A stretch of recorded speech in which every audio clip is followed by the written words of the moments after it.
Տևել Հայելի ակումբի YouTube-յան էջում, իմ հյուրն է հայ-աղափական դաշնակցության ներկայացուցիչ Բագրատ Եսայանը, բարև ձեզ պարոն Եսայան, շնորհակալ եմ, որ համաձայնեցիք գալ այս զրույցի, պարզվեց, որ Շուշիում ոչ մի բան չի արվել 30 տարի, թերևս արդարացվում է Շուշիի հանձնումը մեկ և երկրորդ հայտարարություն օտարվում, չգիտեմ, ինչ-որ կապ, ինչ-որ բան տեսնում եք դրա մեջ, որ պետք է քարտեզները պատրաստ է բոլորը տալ և գերիներին վերադարձնել։ Մնացած մանրամասների մեջ չեմ մտնում, և երրորդ կարևոր բանը, որ այս ընտրություններով վերջապես հաղթահարվեցին բոլոր տեսակի ճգնաժամերը երկրում։ Հայտարարsak Նիկոլի հայտարարություններն են։ Գիտեք, մի շատ հետաքրքիր լուսանկար էր դրվել այսօր Facebook-ում, երկու լուսանկար, մեկը Շուշին 2004 թվականին տիեզերքից նկարված և Շուշին 2020 թվականին, մինչև հանձնվելը, և տարբերությունը ակնհայտ էր, պարզ ստախոսությունը, ստախոսության ոտքերը շատ կարճ են, ցավոք սրտի, ստախոսությունը ազդում է մեր հասարակության մի զգալի հատվածի վրա, որոնք ուղղակի խոսքով պատրաստ են հավատալ, որ թուրքը չի մտել Հայաստան, որ Սյունիքին ոչ մի վտանգ չի սպառնում, որ մենք գերիներ չունենք, որ մեր գերիները չեն խոշտանգվում և այլն, այսինքն այս ակնհայտ ստերը ընկալում են գտնում հայ հասարակության մի հատվածի կողմից, գիտեք իմ մոտ այն տպավորությունն է, ես չեմ ուզում որևէ մեկին վիրավորել, բայց այս իշխանությունը հավաքական մի կերպարն է, կիսագրագետ, կեղտոտ տնային խալաթով, լաքաներով խալաթով, մի անհայտ սեռի անձնավորության, որը սնվում է հայաթի բամբասանքով և տարածում է այդ բամբասանքը։ Ուղղակի երբ որ սրանք խոսում են, իմ մոտ լուրջ այդպիսի մի հատ կերպար է, հավաքական կերպար է մտքում ես առաջանում, որոնց նմանացնում եմ թե ազգային ժողովի նախագահին, թե վարչապետի պաշտոնը զբաղեցնող անձնավորությանը, թե պատգամավոր որևէ մեկը, որ ելույթ է ունենում, նրանք ակնհայտորեն ստում են և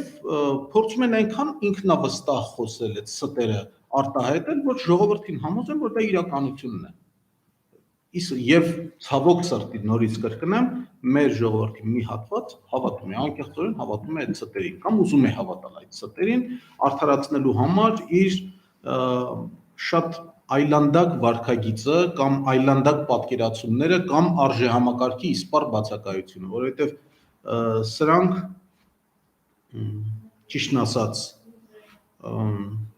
այդ հատվածը բացարձակ զրկված է պետականության զգացողությունից։ Ես այդպես եմ բնութագրում, որ ասվեց ճգնաժամը հաղթահարված է, մենք շատ ավելի խոր ճգնաժամի մեջ ենք։ Մենք այն ճգնաժամի մեջ ենք, որ մեր ժողովրդի մի զգալի հատվածի համար պետականություն ասվածը, հայրենիք ասվածը, հայրենասիրություն ասվածը որևէ արժեք իրենից չի ներկայացնում։ Եվ այս առումով մենք ոչ թե ճգնաժամ ենք հաղթահարել, քաղաքական ճգնաժամը, որ հաղթահարված չի, դա միանշանակ է, որովհետև քաղաքական ճգնաժամը արդյունք էր այն մեծ աղետի, որ բերեցին այս իշխանությունները, և այդ իշխանությունը դեռևս հեռացված չի, այսքանով ճգնաժամը չի կարող հաղթահարված համարվել, բայց շատ ավելի մեծ ճգնաժամ է, երբ որ հայ ժողովուրդը ուղղակի չունի պետականություն ունեցող ազգին հարիր արժեհամակարգ, և այն վարքագիծը հասարակության, որ դրսևորվում է ամենօրյա իր գործողություններով, կամ դրսևորվեց հունիսի 20-ի ընտրություններով, ուղղակի դա պետություն, պետականություն մերժող մի հասարակության հավաքական վարքագիծ էր։ Ես իհարկե հասկանում եմ, որ այդ հասարակության այդ հատվածը մեր հասարակության գոնե հույս ունեմ մեծամասնությունը չի կազմում, բայց զգալի մի հատվածն է, որը իր ագրեսիվ տգիտությամբ և վարքագծով կարողացավ նորից իշխանությունը հանձնել այն կեղծիքները, որ նաև արվեցին այս իշխանության կողմից, նպաստեցին, որ իշխանությունը ամբողջությամբ հանձնվի ուղղակի դավաճանին, որը երկիրը տարել էր պայմանավորված պարտության։ թե ինչու պայմանավորված պարտության բազմիցս առիթ ունեցել եմ սրա մասին Քարտեզների խոսել։ թեման եւ գերիների թեման։ Քարտեզների թեման, գիտեք, ճիշտ էին նկատել, որ քարտեզների վերաբերյալ որևէ պայմանավորվածություն, որևէ համաձայնագրով, ոչ նոյեմբերի 9-ով, ոչ դեկտեմբերի համաձայնագրով, այն գաղտնի համաձայնագրով, ոչ էլ հունվարի 11-ի հայտարարությամբ քարտեզների հարց երբևէ չի շոշափվել։ Իսկ գերիների հարցը ամրագրված է հենց նոյեմբերի 9-ին, նույնիսկ այդ խայտառակ փաստաթղթով։ Եվ առ այսօր հարևան երկրի դիկտատորը այդ հարցը, այդ իր պարտավորությունը երեք ղեկավարների, ասենք ասենք, ստորագրությամբ ամրագրված իր պարտավորությունը չի կատարել, իսկ սա ամովին այս դավաճանությունը, որը սկսվեց սեպտեմբերի 27-ով, այսինքն արձանագրվեց սկիզբը, մինչև այսօր այդ դավաճանությունը շարունակվում է։ Կարելի է ինչ-որ կերպ դրան դիմադրել, դիմակայել։ Գիտեք, շատ ավելի մեծ դիմակայության, դիմադրության հարց ունի հայ ժողովուրդը, մենք պետք է ցույց տանք, որ այն ընթացքը, որ որդեգրել է եւ ամեն հարմար ու անհարմար առիթով դավաճան հողատուն բոլոր լսարանների առաջ, սկսած ազգային ժողովի նիստը, վերջացրած Լիտվայի հայ համայնք կոչվող են 15-16 հոգի,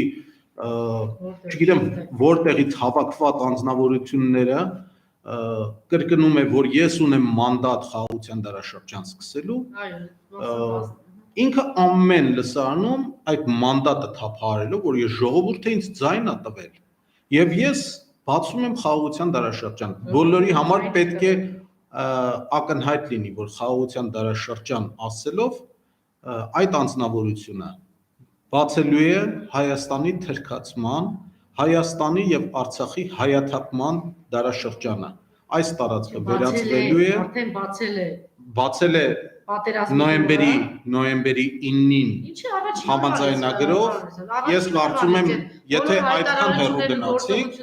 մայիսի 8-ին 2018 թվականի մայիսի 8-ից այդ դարաշրջանը սկսվել է Հայաստանում եւ արդեն 3.5 տարի է նա շարունակում է եւ հետեւողականորեն տանում է Հայաստանի թրքացման process-ը։ Թե որտեղից է գալիս նրա այդ գենետիկ բնածին ատելությունը հայ ժողովրդի նկատմամբ, դա շատ խոր վերլուծության կարիք ունի, կարծում եմ,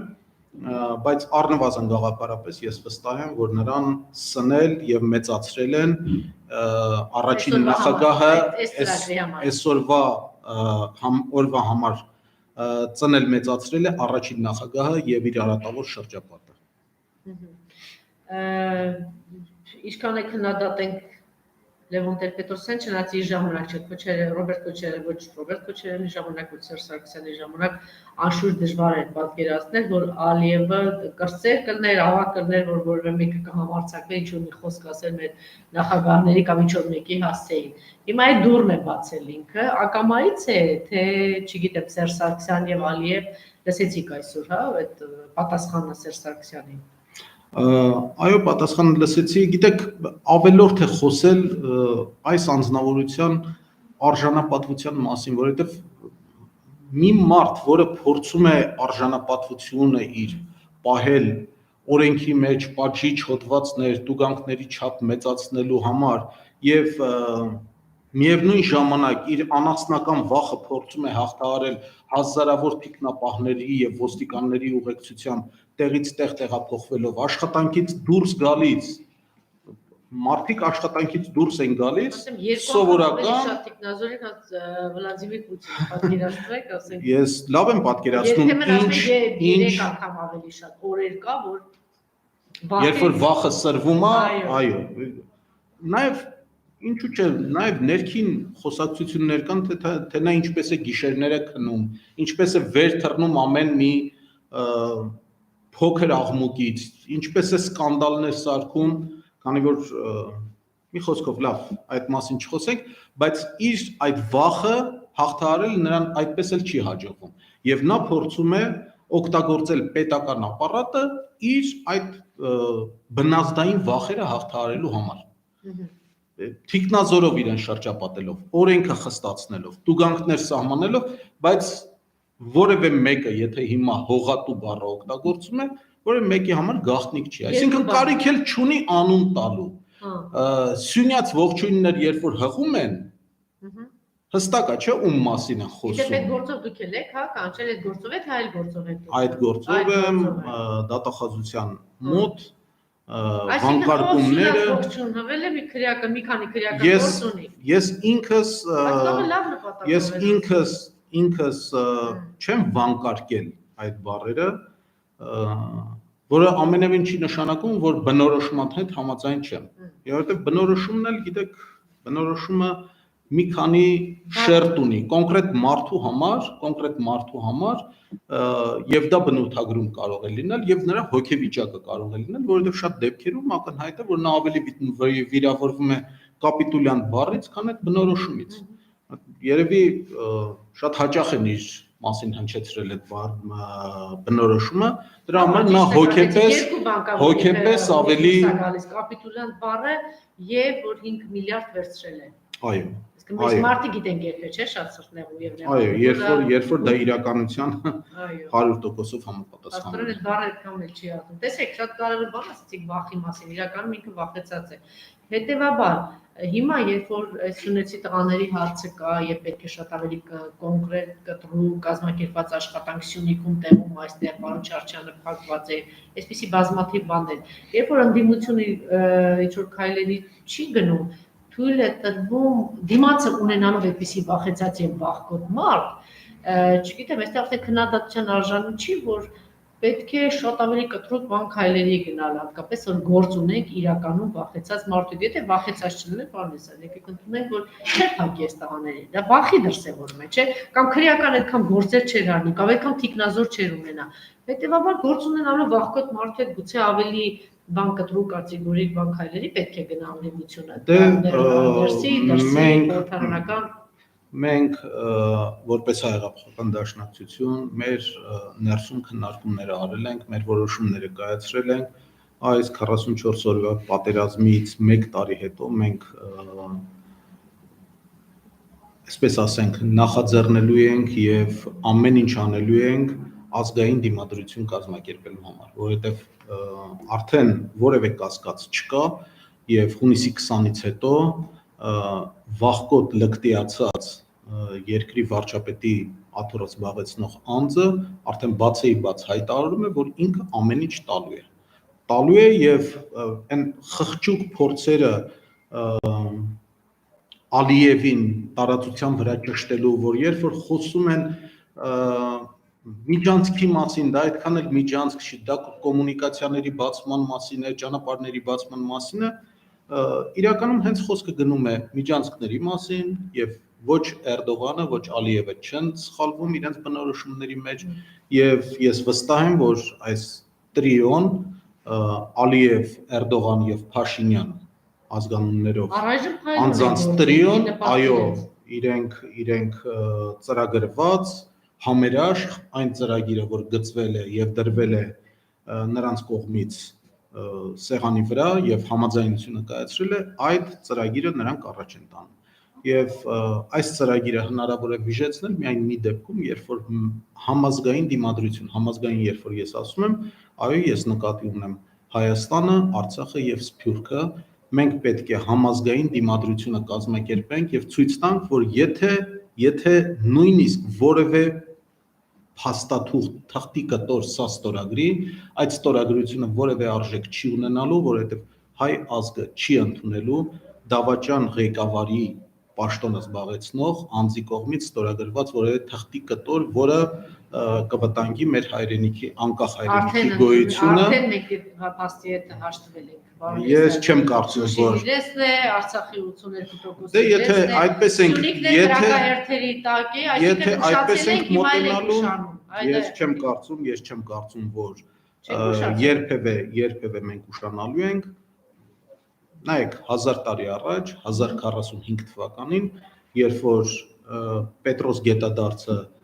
եւ Վես Սարգիսը Անի բանալիները հանձնել են բյուզանդացիներին, թվում էր թե Հայաստանը վերջացավ։ 1000 տարի անցել Հայաստանը կա, իսկ Վես Սարգիսին, Պետրոս Գետադարձին, գիտեք 1045 թվականին էլ Հայաստանը այն պատկերը չուներ ինչ որ մեր երազանքների Հայաստանը։ Նորից եմ կրկնում, հայ ժողովուրդը ապրելու է հավերժ, իսկ սրանց անունը որպես դավաճան, որպես խարան, նրանց սերունդների ճակատից չի անցնելու։ Նրանց սերունդները հրաժարվելու են սրանց ազգանունները կրելուց։ Դա կլինի, բայց ինչ Հայաստան ամունալու Հայաստան մնալու։ Կլինի Հայաստան։ Ես հավատում եմ, ժամանակի ես հավատում եմ դեռ 2018-ին արդեն ուշացավ, սխալվեց, մեծ սխալ գործեց, ԲՀԿ-ն էլ այդպես ուշացավ, այսինքն միշտ պետքա ավելի սթափ նայել, թեկուզ մի փոքր հետ գնալ, ասել, այո, մենք 2018-ին արդեն ուշացանք, որտեղ համաձայնեցինք, որ երկիրը ում հետ պիտի ղեկավարենք, ում հետ պիտի տանենք։ Նայեք, 2018 թվականի արմատները շատ ավելի խորն են, հետ գնացեք մոտավորապես 20 տարի եւ հիշեք այն դավադիր խոսքը, որ հնչեց ոմն 1-ի հրաժարականի ելույթում, որ խաղաղության կուսակցությունը հեռանում է եւ իշխանության է գալիս պատերազմի կուսակցությունը։ Պարզվեց, որ հետագայում իշխանության եկած ուժը 20 տարի խաղաղության մեջ պահեց երկիրը, իսկ հիմա խաղաղության նույն այդ ելույթի ոգով խաղաղության կուսակցությունը երբ որ վերադարձավ, սկսվեց պատերազմը եւ մենք կորցրեցինք հայրենիքը։ Ով երկար ճանապարհացած հայ-եղափոխական դաշնակցությունը կարծեմ դրանից հուշումներ պետք չէր, որ Լևոն Տեր-Պետրոսյանի հոգեզավակին, ով երբեք չէր թաքցրել ոչ իր գաղափարները, ոչ իր արժե համակարգը, ոչ իր մոտեցումն ու հայացքը հայ ժողովրդի, Արցախի, մեր պատմության, մեր ներկայի այդ ամենի հետ կապված այդ անձի հետ հաստատ գոնե այդքան պետք է իմաստություն ունենանք, չգնանք, սա հին թեմա է, բայց եկեք ընդունենք, որ կգա ժամանակ, որ հայ-եղափոխական դաշնակցությունը հրապարակային ներողություն կխնդրի, որովհետև ես այսօր շատ թիրախավորած քննադատում եմ այն մարդկանց, ովքեր դեռ շարունակում են ինչ-որ հույս ստացել, որ այս ուժը, այս անձնարարը ինչ-որ բան անել, բայց նաև այն մարդիկ են, որ ժամանակին ուժ են տվել, անշուշտ իրենք են ինչ-որ մի պահի պետք է շատ ստա բանով ներողություն խնդրեն, որ թեկուզ 5 ամիս ուժ են տվել, որ այս ապիկար ուժը քարուքանդանի Հայաստան աշխարհը։ Ես առիթ ունեցել եմ բացատրելու հայ-եղափոխական դաշնակցության որոշումները, որ կայացվել են 18 թվականի ապրիլին, մայիսին, հոկտեմբերին, այն ժամանակ, եթե դուք հիշում եք Անժելա, ժողովրդի զգալի մի զանգված տարբեր ակնկալիքներով, իրարամերժ նույնիսկ ակնկալիքներով իր բողոքն էր արտահայտում այդ օրվա իրականության դեմ եւ այդ օրվա իշխանությունը պատրաստ էր եւ հանձնեց իշխանությունը այս ուժին եւ եթե իշխանությունը հանձնվում էր եւ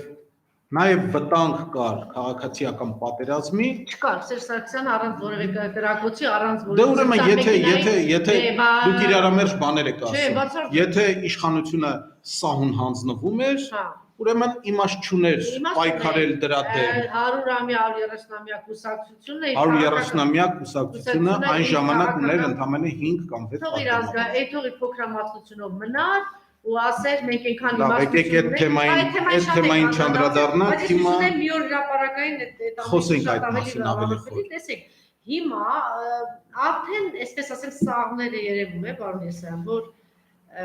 ազգային ժողովի նախկին ազգային ժողովի ընդդիմադիր ուժերը դեմս Բարգավաճ Հայաստանի ներկայացուցիչների եւ Լուսավոր Հայաստանի էլ չեմ ասում Նիկոլ Փաշինյանի արբանյակ մյուս ուժերից սկսել են թիրախավորել Հայաստան դաշինքը չգիտեմ դուք դա նկատել եք թե ոչ շատ հստակ նկատում եք եւ երբ որ ես խոսում եմ իրենց հետ ընդ որում չեն թաքցնում ես արդեն տեսնում որ իրենք հրապարակային սկսելու են դա շատ ավելի բաց հիմա մի քիչ ավելի կողարկված է բայց ենթադրում եմ առաջիկայում շատ ավելի հրապարակային որ այն բանի մեջ որ մեզ մեղադրում էին թե մենք ինչու այս քայլը չէինք անում կտրուկ չէինք ամբիոնը չէինք փակում այսպեսի կոչով հանդես չէինք գալի պայքարը չէինք տեղափոխում այսպես հերացման հարցը շատ ավելի հրապարական չէին ինչի ենք ընդհանրապես նույն հարթակում գնում եւ այլն հիմա այդ նույն բանը անում է Հայաստան դաշինքը երևի լսել եք սրա մասին եւ չեն թաքցնում իրենց մոտեցումը երբ որ մերկապարանոց ինչ որ հայտարարություններ են արվում որ մենք գիտեք տենց հերոսական պայքար էինք պղում ազգային ժողովում ես ուղղակի հիշում եմ ազգային ժողովում այդ նույն ուժերի վարքագիծը հատկապես լուսավոր Հայաստան կոչվող այդ խմբավորման վարկագիծը, որի իմիջիայլոց այսօր համարյա բան չի մնացել են 2 կամ 3 հոգի, բայց դեռևս այդ լուսավոր Հայաստան անունը իրենց վրա կրում են եւ փորձում են ինչ-որ տպավորություն ստեղծել, որ իրենք հասարակական կարծիք են ներկայացնում։ Նախ ժողովուրդը նրանց մոռացել է եւ եթե նրանք ակտիվորեն մտել են վարչապետի աթոռը զբաղեցնող անձի գրպանը այսօր, թող բարի լինեն ծպտումները այդ գրպանից չհանեն եւ չփորձեն իրենց հերոսական գործունեությունը ներկայացնել ազգային ժողովում, երբ որ ընդամենը մի օրինագծով սահմանադրական դատարան դիմելու հարց կար եւ մի ձայն էր պակասում դիմելու համար եւ ինչ որ հիմար պատճառաբանությունով այդ կուսակցություն կոչված եւ խմբակցություն կոչված մարդիկ այդ մի ձայնը, մի ստորագրությունը չդրեցին սահմանադրական դատարանի։ Հիմա նրանք ինչից են խոսում։ Խոսում են, քննադատում են խորհրդարանական ընդդիմությանը, որը թե բովանդակային առումով է սատկացնում այսօրվա իշխանության ազգային ժողովում, թե նաև ֆիզիկական, եթե բռնության ուժ գործադրելու հարց է առաջանում, չեմ վախենում եւ մի թաթալոշ ստանալուց հետո չեմ փախնում դահլիճից։ Հիմա նրանք համարձակվում են ինչ որ բանում մեղադրել ընդդիմությանը։ Ես ում որ ակնարկում եմ ինքը շատ լավ գիտի ինչ ով է թաթալոշ կերել եւ ինչ արել դրանից հետո։ Իրենք են թաթալոշ կերան, ներողություն արտահայտության համար խելոքացան։ Ով է ասում։ Այդպես է ներկայացնում։ Դե գիտեք իրենք 1000 բան կարող են ներկայացնել, ինչպես իրենց հարմար է։ Հայաստան դաշինքը այսօր իր դիրքորոշումով, այսօր իր վարքագծով, այսօր իր հայտարարություններով, այսօր իր դիրքորոշումով, թե փողոցում, թե ազգային ժողովում որևէ առիթ չի տվել որևէ մեկին մտածելու, որ մի միլիմետր նահանջել է իր նախնական դիրքերից։ Բոլորը լսեցին նաև երկրորդ նախագահի Մամլո Ասուլիսը, որտեղ հստակ հայտարարվեց, որ խնդիրը մնում է նույնը։ Պարոն Եսյան, դուք ասեցիք Նիկոլի գրպանից է, այսպես պատկերավոր ասենք, Նիկոլի գրպանից է ձայնը գալիս լուսավոր Հայաստանի դեմս Մանուկյանի, ուրիշ գրպանների տեղ գիտեք թե չէ, թե հիմնականում այդ գրպանից են։ Դե տարբեր գրպաններ կան, Էրդողանի գրպանից եկող ձայներ կան։ Իմիջիայլոց այդ անձնավորությունը Լիտվայում հոխորտում էր Սորոսիական են բնութագրում այնինչ փող են ստացել Սորոսի հիմնադրամից։ Նախ Սորոսական լինելը ոչ թե փող ստանալով է բնորոշվում, Սորոսական լինելը այն գաղափարախոսության հետևորդ լինելով է բնորոշվում, որը փորձում է տարածել բաց հասարակությունների հիմնադրամը։ Եվ շատ հաճախ այդ փողը երբ որ տրվում է 100%-ով չի համընկնում այն գաղափարական մոտեցումներին, որ փող ստացողը եւ փողը տվողը ունենում են։ Եվ որևէ մեկը զուտ ֆիզիկապես այդ փողը այստեղից դուրս եկավ այնտեղ մտավ, հետևություն անեն, որ օրինակ երկիր մեդիան, որը իմիջիայլոց կուսակցությանը չի պատկանում, չնայած կուսակցականներ կան այդ հեռուստաընկերությունում աշխատող, այդ հեռուստատեսությունը դիտելով որևէ մեկը չի կարող ասել, որ ապազգային, ոչ միայն ապազգային, հակազգային աշխարհաքաղաքացու գաղափարախոսություն ունեցող հեռուստաընկերություն է դիտում։ Իսկ Նիկոլ Փաշինյանը եւ նրա շրջանակը հստակ սորոսական են, որովհետեւ իրենք ի սկզբանե դավանել են հակազգային, ի սկզբանե հանդես են եկել քո ազգին, քո ժողովրդին, քո պետականությունը, քո հայրենիքը ոչնչացնելու եկող Թուրքի հետ եղբայրանալու, բարեկամանալու, նրա հետ խաղաղության դարաշրջան բացելու գաղափարներով եւ նույնիսկ այսօր մեծ ցավով նրանք հասել են բոլոր մակարդակները, քանդեցին բանակը եւ այսօր արդեն իմիջիայլոց ասեմ փորձնական ծրագիր է արվում, նոր չափորոշիչները կրթականներ դրվում են տարբեր մարզերում, այն խաղաղության եւ Թուրքի հետ եղբայրության քարոզչության այդ չափորոշիչները դեժավյու 90-ական թվականները վերադարձել են։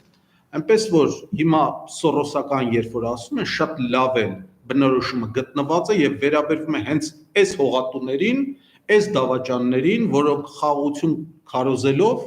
խաղաղության կուսակցություն կամ խաղաղության դարաշրջան բացողներ անվան տակ հանձնեցին մեր հայրենիքը, հանձնեցին Շուշին եւ այսօր Սյունիքը հանձնելու ճանապարհն են բռնել եւ Հայաստանը թրքացնելու ճանապարհն են բռնել։ Եթե մենք սրան դիմադրություն չկազմակերպենք, նրանք հաջողությամբ այս հաջորդ քայլն են անել։ Ըստ էության մենք արդեն 2 օր անդրադառնում ենք երկրորդ նախագահ Ռոբերտ Քոչարյանի մեծ ասուլիսին առանձնացնելով առնվազն 10 կարևոր դրույթներ պատերազմի հետ կապված, այդ պատերազմական վիճակի ինչը ամենակարևոր բանն է, ինչը կառանձնացնենք եւ եթե ամփոփենք պարոն Նեսյան, դուք մասամբ խոսեցիք դրա մասին, որ Արցախ, Հայաստան, Սփյուռք, շարժումը այլևս հենվելու այդ հենքի վրա, ինչպես եք դա պատկերացնում եւ երբ է սկսվելու, որովհետեւ իրականում այդ հրամայականը եւ այդ սպասումը այս փուլում առնվազն շատ մեծ է։ Ես կարծում եմ արդեն իսկ երեկվա ասուլիսը եւ սեպտեմբերի ընթացքում Գերագույն մարմնի ներկայացուցիչ Իշխան Սաղաթելյանի հայտարարությունները, Հայաստան Դաշինքի պատգամավորների հայտարարությունները արդեն իսկ հայտարարել են այս process-ի մեկնարկի մասին եւ մենք վստահ եմ մեկ ամսվա ընթացքում արդեն գործնական քայլերի ենք ականատես լինելու եւ վստահ եմ, որ նոյեմբերին մենք ունենալու ենք համազգային դիմադրության հանրահավաքներ ոչ միայն Երևանում, այլև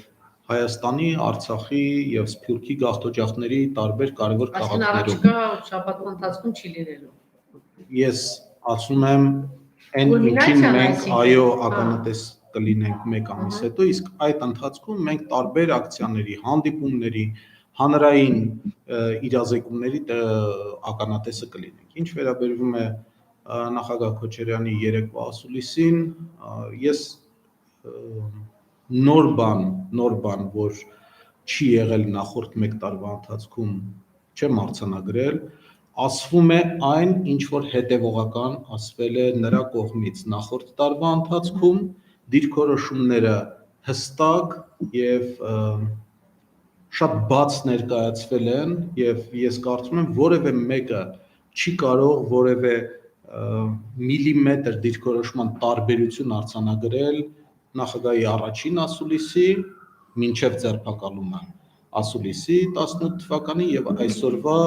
կամ երեկվա ասուլիսում արտահայտված դիրքորոշումների միջև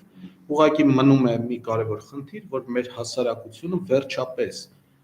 ուղեղը բացի եւ այդ կեղտոտ կլիշեից, նախկին եւ ներկա կլիշեից փորձի դրանից դուրս մտածել, թե նախկին ու ներկայից դուրս ինչ է կատարվում մեր հայրենիքի, մեր երկրի հետ, մեր պետության, մեր ազգի հետ եւ ինչ է սպառնում մեր սերունդին։ Ինչ է սպառնում մեր սերունդին, այդ նախկին ներկան հələ փորձեք մի կողմ դնել եւ հասկանալ ինչ է կատարվում այսօր եւ ուր է տանում այս հողատուն մեր երկիրը, մեր ժողովրդին եւ հաջորդ սերնդին այս ճանապարհով։ Համաձայն եք այդ տեսակետի հետ, որ ընտրողները հիասթափվում են Հայաստան Դաշինքից, որովհետեւ խնդիրը կար մեկ գերխնդիր, դավաճան ապիկարդ ու քաղաքապատակին հեռացնել նույն խնդիրը արձանագրվեց նաեւ երեկվա ասուլիսի ժամանակ, խնդիրը չի փոխվել, խնդիրը մնում է նույնը, դավաճան իշխանությունը պետք է հեռանա, բայց պետք է հեռանա մի ճանապարհով համազգային դիմադրության շարժման կազմակերպման։ Եթե սա չլինի, եթե ժողովուրդը չհասկանա, ուրեմն իրավացի են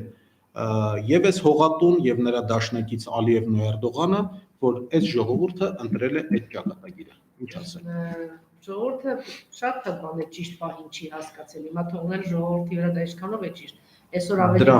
քաղաքական անդիմադիր էլիտայի, ռազմական էլիտայի, չգիտեմ որ դուրս են եկել արդյոք իրենց վրա շատ ավելի մեծ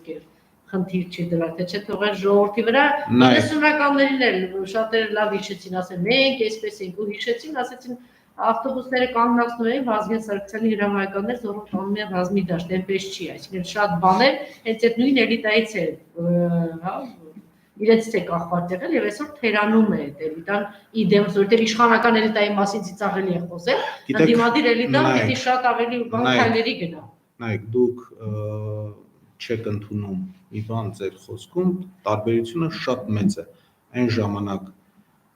պետական իշխանություն զբաղեցնող անձներ անում այդ գործողությունները, բայց հիմա մենք ակնկալում ենք նույն բանը իշխանություն չունեցող ընդդիմությունից, որպես փոքրամասնություն, կարողանա մոբիլիզացնել, այո, համաձայն եմ, ես հենց դրա մասին եմ խոսում, Անժելա,